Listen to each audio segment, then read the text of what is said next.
aquí vamos. Así que decidí que iba a ser arquitecto cuando tenía 10 años. Mi tío Larry era arquitecto. Él estudió con Frank Lloyd Wright. Dibujaba de manera hermosa y conducía un Corvette y pensé que eso era realmente genial y de alguna manera sentí que podía emular esas cosas. Y realmente, como mis padres no me iban a dar un Corvette, me dieron algunos instrumentos de dibujo y una mesa de dibujo y empecé a jugar a ser arquitecto cuando tenía 10 años. Y lo que realmente me interesaba era dibujar. Me encantaba dibujar edificios y dibujé mucho. Y la pregunta de la que vamos a hablar hoy es ¿cuál es el significado del dibujo en la creación de edificios y por qué es así? Lo que tengo aquí en la pantalla es mi colección de instrumentos de dibujo antiguos. Y en el centro de esa colección están los instrumentos que mis padres me regalaron cuando tenía 10 años, que ahora se han vuelto en gran medida obsoletos y la manera en que la gente se dedica a construir edificios realmente ha cambiado de una forma bastante profunda. Ahora bien, el dibujo siempre ha sido un mecanismo que arquitectos y constructores han utilizado para comunicarse entre sí y averiguar cómo hacer edificios. Y este dibujo, que es uno de mis favoritos, lo vi por primera vez en el British Art Center en una exposición que trataba sobre las matemáticas de la construcción hace un par de años. Este es un dibujo de un arquitecto llamado Robert Smithson. Y lo que Smithson intenta explicar en este dibujo es cómo hacer algo muy complicado. Está tratando de dibujar una ventana circular de rosetón en una pared curva, así que es una ventana de doble curvatura.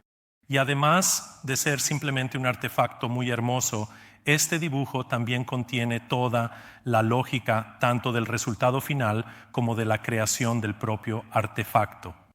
Los propios canteros que hicieron esta ventana podían usar este dibujo e ir al edificio en el que estaban trabajando y terminar ese rosetón con una geometría muy, muy simple y unas instrucciones muy sencillas. Y la pregunta en la que he estado pensando durante mi carrera es qué es lo que hace que este tipo de cosas sucedan y cómo es que los edificios se construyen hoy en día y se construían y realmente se construían de manera tan diferente en el pasado. Tuve la suerte de poder venir aquí a Yale para estudiar arquitectura y luego me fui a California para comenzar mi carrera. Y este es uno de los primeros edificios en los que trabajé. Este es el edificio federal de Oakland, en el centro de Oakland. Y en ese momento, que fue a mediados de los años 80, empezamos a interesarnos en la idea de las computadoras. Y para los estudiantes en la audiencia, así es como se veía una computadora personal en 1984. Eso se llama un IBM XT. Y yo estaba interesado en lo que ese dispositivo podría significar para la manera en que construiríamos edificios, pero en ese momento no existía nada parecido al diseño asistido por computadora. Así que compramos esa máquina y tuvimos que esconderla en un armario porque era tan aterradora para los arquitectos mayores de la oficina que pasé 2 años trabajando en cosas como presupuestos y cronogramas en esa máquina, escondido en un armario porque las computadoras resultaban tan aterradoras como fenómeno en el proceso de construcción de edificios. Un poco más adelante en mi carrera pude regresar aquí a New Haven y trabajé para Cesar Pelli, quien es un arquitecto que está unas cuadras más arriba, y en ese momento las computadoras empezaban a surgir como instrumentos que comenzábamos a usar para construir edificios. Aquí en el lado izquierdo pueden ver un par de dibujos que utilizamos. Usábamos diseño asistido por computadora. Pueden ver, hay una versión mucho más joven y con mucho más cabello de mí en la fotografía de la izquierda, junto a una maqueta gigante que construimos y que medía 30 pies de largo, porque queríamos que nuestros clientes, esto es en el Aeropuerto Nacional de Washington, en Washington, D.C., realmente comprendieran cuán grande iba a ser ese espacio y no había otra manera de lograrlo más que construyendo maquetas físicas. Y hoy, en la era de los videojuegos, las imágenes de alta resolución y las representaciones generadas por computadora, no teníamos nada de eso a principios de los años 90. Así que lo que hacíamos era tomar estos dibujos de la izquierda y construir estas maquetas físicas que ven aquí a la derecha, y luego fotografiábamos esas maquetas físicas y las coloreábamos con lápices de colores. Coloreábamos las fotografías con lápices de colores para poder hacernos una idea de lo que ocurría dentro de esos espacios. De hecho, usábamos un pequeño truco. Colocábamos un espejo en la parte trasera de la maqueta para que solo tuviéramos que construir la mitad de la maqueta, ¿verdad? y entonces la cosa se duplicaba, ¿no? Y luego la imprimíamos en grande y la coloreábamos. Y se necesitaban miles de horas para producir este tipo de imágenes, y las computadoras apenas comenzaban a surgir como parte del proceso general. Ahora, un poco más adelante en mi carrera trabajé en este proyecto. Este es el Centro de Artes Escénicas de Miami, en el centro de Miami. Un proyecto sumamente desafiante. Dos grandes espacios de espectáculos que cruzan Biscayne Boulevard. El proyecto tardó 13 años en completarse. Había alrededor de 40 firmas trabajando en el proyecto. Miles y miles y miles de planos y muchos arquitectos e ingenieros traumatizados en el proceso de intentar terminar este edificio. Y de alguna manera, en esta etapa, al menos en mi carrera, yo estaba empezando a interesarme en los procesos. ¿Qué era lo que tenía la forma en que construíamos los edificios que lo hacía tan desafiante y tan difícil? Y así, finalmente, este fue el último proyecto de construcción en el que trabajé cuando trabajaba para el señor Paley. Este era la sede corporativa de Goldman Sachs en Jersey City. Quizás reconozcan este edificio. Finalmente se construyó con 10 pisos menos. Se redujo después del 11 de septiembre.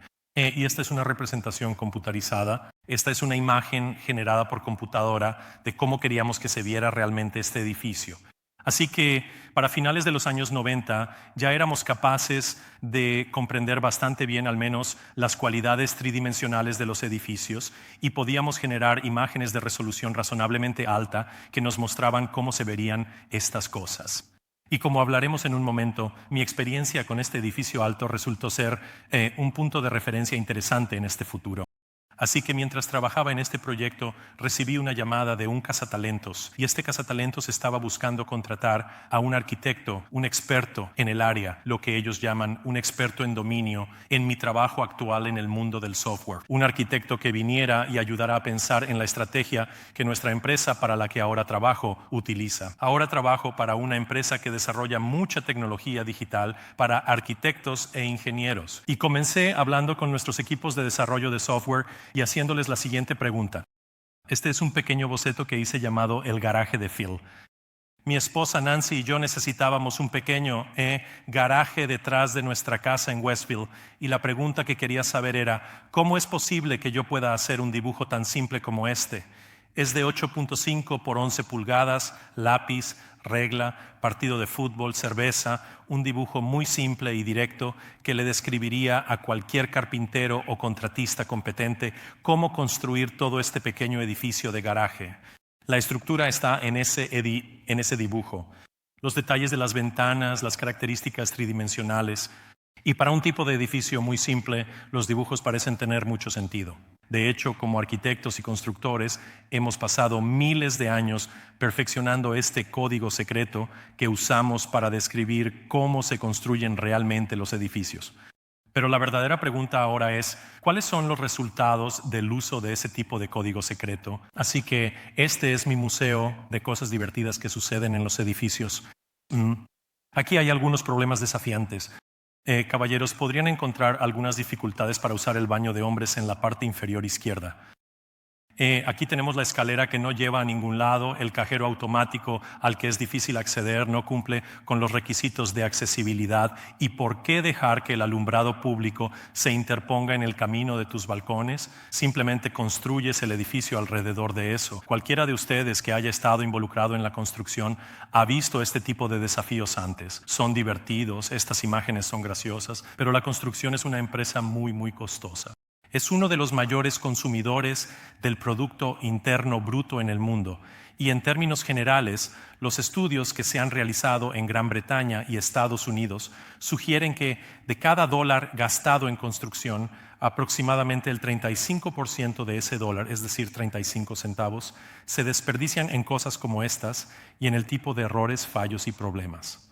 Y para los edificios en Estados Unidos, eso puede equivaler a unos 140,000 millones de dólares al año, o aproximadamente 8 veces la cantidad pagada a los arquitectos por diseñar los edificios, que se desperdicia durante el proceso de construcción. Al mismo tiempo, nuestros edificios generan enormes cantidades de carbono. Tu SUV genera aproximadamente el 6% del carbono liberado a la atmósfera, y los edificios de la nación son responsables del 40%.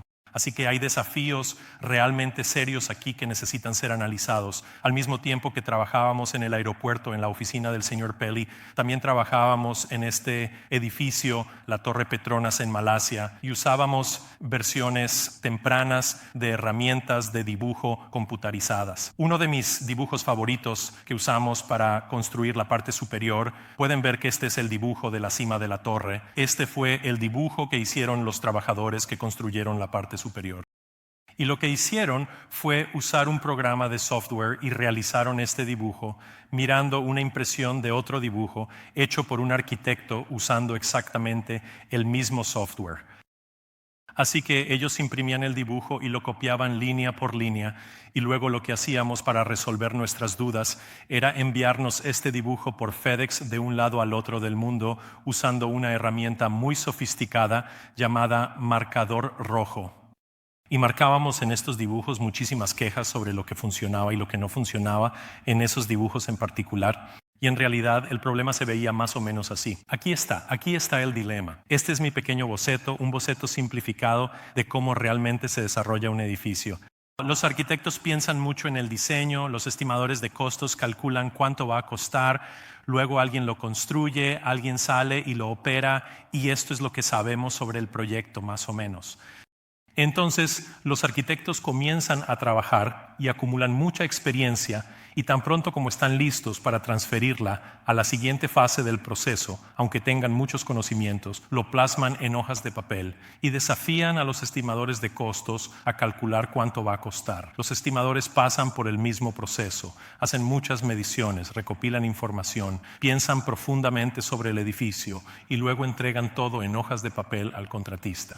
Ahora, el contratista sale al campo, la persona que realmente está allí, la gente que realmente está construyendo el edificio, y están acumulando enormes cantidades de conocimiento porque están allí en el terreno viendo cómo se construye el edificio. Ellos saben dónde están todos los errores, saben dónde están todos los cables, saben dónde están todas las tuberías, y en este momento en particular, el conocimiento del proyecto está en su punto máximo absoluto. Y 5 minutos después de que el edificio está terminado, el contratista enrolla todos los planos y se los entrega al propietario. Y entonces tenemos otra de estas grandes caídas, y luego el propietario pasa 20 años tratando de averiguar cómo operar el edificio. Y empezamos a preguntarnos, ¿por qué no podríamos tener una curva más suave? ¿Por qué no podríamos tener realmente un proceso más integrado? Así que en lo que estábamos pensando era, ¿cómo es que esta imagen de la izquierda, este es un Boeing 777 que fue completamente diseñado sin papel? Toda la información sobre ese avión cabe en 7 DVDs, porque ese es el proceso que se utiliza para construir aviones, y así es como se ve la oficina de un arquitecto hoy en día, ¿verdad? Debajo de todo ese papel está su mesa de dibujo, ¿cierto? Y esta es una foto antigua, pero su monitor no es lo suficientemente grande porque tuvo que hacerlo más grande con notas adhesivas, ¿verdad? Él está usando papel para en realidad expandir su nivel de comprensión. Y nosotros usábamos computadoras para hacer dibujos como este, pero nuestros colegas en la industria manufacturera usaban computadoras para hacer cosas como esta. Esta es una máquina de envoltura de burbujas simulada digitalmente. Esta máquina fabrica envolturas de burbujas. Y lo que están viendo en este software es una simulación digital de esa máquina. Los diseñadores que armaron esto pueden ejecutar esta simulación digital completa y entender cómo funciona esta máquina, cuánta electricidad usa, cuánto metal tiene, cuánto tiempo va a funcionar, dónde se van a pillar los dedos, y empezamos a preguntarnos, ¿por qué no pudimos hacer eso con los edificios? ¿Por qué no podíamos hacer edificios? ¿Por qué no podíamos crear imágenes o modelos de edificios tridimensionales que funcionaran de una manera similar? En ese momento, nuestra empresa era el mayor proveedor mundial de software CAD y de dibujo, y decidimos intentar algo diferente. Así que introdujimos el concepto llamado modelado de información de construcción. El modelado de información de construcción era la idea de que en lugar de hacer dibujos crearías un modelo digital conductualmente correcto de un proyecto, y gracias a tener ese modelo podrías cambiar muchas cosas sobre la forma en que las personas trabajaban juntas y la manera en que realmente se construían los edificios. Y comenzamos a trabajar en este problema. Compramos una pequeña empresa Empezamos a hablar sobre la idea de que tal vez el CAD no era el futuro, y luego una tarde tuvimos uno de esos momentos de impacto. Por casualidad me encontré sentado en un avión junto al arquitecto principal responsable de la construcción de este proyecto tan importante que es la Freedom Tower en Nueva York, y empezamos a hablar sobre algunos de los desafíos que él enfrentaba para lograr que este proyecto tan importante realmente funcionara. Y la conversación fue en realidad bastante interesante porque su problema no era cómo diseño el edificio más alto del mundo. Ese es un problema bastante simple y directo por encima del suelo. Pero bajo tierra es algo enormemente complejo. Hay trenes, tiendas, columnas y tuberías, y todo tenía que ser una estructura tridimensional increíblemente bien resuelta que la torre principal que pueden ver aquí al fondo finalmente se apoyaría sobre ella. Así que decidieron hacer un experimento con modelado de información de construcción desde la base, y luego el equipo de diseño se entusiasmó tanto con el proceso que simplemente siguieron y terminaron el resto del edificio. Y estábamos nerviosos por esto. Estábamos nerviosos de que fracasara, pero ellos, estos chicos, continuaron con su trabajo y modelaron todo esto. Y luego, en julio de 2006, ocurrió otro momento importante cuando se publicó este artículo en el Wall Street Journal. Esto apareció en la segunda plana del Wall Street Journal, hablando sobre el uso de nuestra nueva tecnología para diseñar este proyecto tan destacado, y ese fue realmente el momento que inició el cambio en toda nuestra industria. Todos, absolutamente todos los socios de cada firma de arquitectura en Estados Unidos salieron de sus oficinas y arrojaron este artículo sobre el escritorio de su equipo diciendo, ¿por qué nosotros no estamos haciendo esto? Y es muy interesante que esos dos momentos de alguna manera se alinearon para que esto sucediera. Así que en 2008 decidimos que nuestra empresa necesitaba probar este experimento científico en nuestra sede corporativa que construimos en Waltham, y lo que realmente queríamos hacer era probar la tecnología para ver si podíamos crear un enfoque tridimensional altamente colaborativo y sostenible que permitiera realizar este tipo de edificios. Y una de las cosas en las que estas simulaciones digitales son realmente buenas es en medir cosas, ¿verdad? Simular cuánta luz natural hay, simular cuánta agua se está utilizando, simular cuánta energía se está consumiendo, pero al mismo tiempo también crea un entorno en el que todos pueden trabajar juntos. Todos pueden ver más o menos lo que está sucediendo. La gente ya no tiene que adivinar sobre los planos. Ya no están enviando planos de un lado a otro del mundo. Y en este proyecto, en realidad lo más interesante de este proyecto fue la sociología, no el diseño. El contratista publicaba estas imágenes tridimensionales del edificio y las colocaba en el ascensor todos los días diciendo, señores y señoras, esto es en lo que estamos trabajando hoy. Él creaba estas representaciones en 3D. Eso parece una televisión de plasma, ¿verdad? Pero en realidad es solo una impresión en una hoja de papel que dice, hoy vas a construir algo que se ve así, sin planos, solo una imagen en 3D. Y quizá esta sea la imagen más interesante de toda la presentación. Estos son trabajadores sindicalizados y no sindicalizados en el mismo techo de un proyecto de construcción en Boston. Normalmente este tipo instala el techo y el otro hace piquetes en la obra. Así que el hecho de que pudieran ver el proyecto con tanta claridad significaba que estaban dispuestos a cambiar las cosas y modificar su proceso de una manera interesante. Y cuando recorrías la obra veías todo tipo de cosas extrañas, ¿verdad? Ibas caminando por la obra y veías una tubería que de repente subía en el aire, y luego pasabas por esa tubería 2 días después y una pieza de chapa, un conducto, pasaba justo al lado. Normalmente esa tubería va en línea recta y los tipos que instalan ese conducto te cobran una fortuna porque no cabe. Así que incluso este tipo de ideas simples resultaron en una especie de dinámica diferente y una forma distinta de trabajar. Y estas son mis fotos de bebé de nuestra oficina. Pudimos tomar algunas de esas ineficiencias, parte de ese 35%, y gastar un poco más de dinero para hacer que esta oficina fuera un poco más agradable. Y la verdad es que salió realmente bien. E incluso aquí en Yale, aquí hay algunos de los dibujos de James Gamble Rogers a la izquierda de la Torre Harkness, y este es Robert I.M. Stern Architects, quienes están haciendo los nuevos colegios.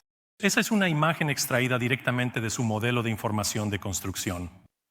Fue un proyecto desafiante en el que el decano me pidió que participara, un edificio gótico utilizando tecnología del siglo XXI. Realmente bastante desafiante. Y ahora llevamos 10 años en esta propuesta de intentar que la gente haga la transición. La mayoría de los arquitectos e ingenieros en Estados Unidos ya han hecho el cambio. Hemos interrumpido esta tradición de 2000 años y las cosas están empezando a suceder en todo el mundo. Esta es una de mis fotografías favoritas del desayuno BIM que tuvo lugar en Dubái el año pasado. Hay personas sentadas alrededor hablando sobre este tema, tratando de averiguar cómo va a suceder, y realmente de lo que se trata aquí, de lo que trata esta propuesta, es de cambiar la naturaleza del proceso de trabajo. No se trata solo de dejar atrás las limitaciones que me imponían mis antiguos instrumentos de dibujo, sino de cambiar realmente la forma en que trabajan los diseñadores. Y esta diseñadora en particular está tratando de crear una cubierta para un estadio donde intenta asegurarse de que todas las líneas de visión funcionen hacia el campo de fútbol, usar la menor cantidad de acero posible y aún así resolver el problema estructural. Lo que ella puede hacer al usar este modelo digital es observar la relación de esas tres cosas al mismo tiempo. Así que no solo hemos cambiado la naturaleza de cómo las personas trabajan juntas, sino que también hemos cambiado el proceso. Y entonces, en el futuro realmente creemos que las cosas van a cambiar. Tengo esta es una fotografía que obtuve de algunos amigos míos que son contratistas. Esta es su visión del futuro trabajando en el tráiler de construcción, ¿verdad? Con los modelos digitales, los iPads virtuales y las cerchas digitales. Pero les dije, esto es una fantasía, no porque muestra un modelo digital de construcción, pero si eso es un tráiler de trabajo y ustedes están en él por la noche, esto es una ficción porque los contratistas nunca trabajan.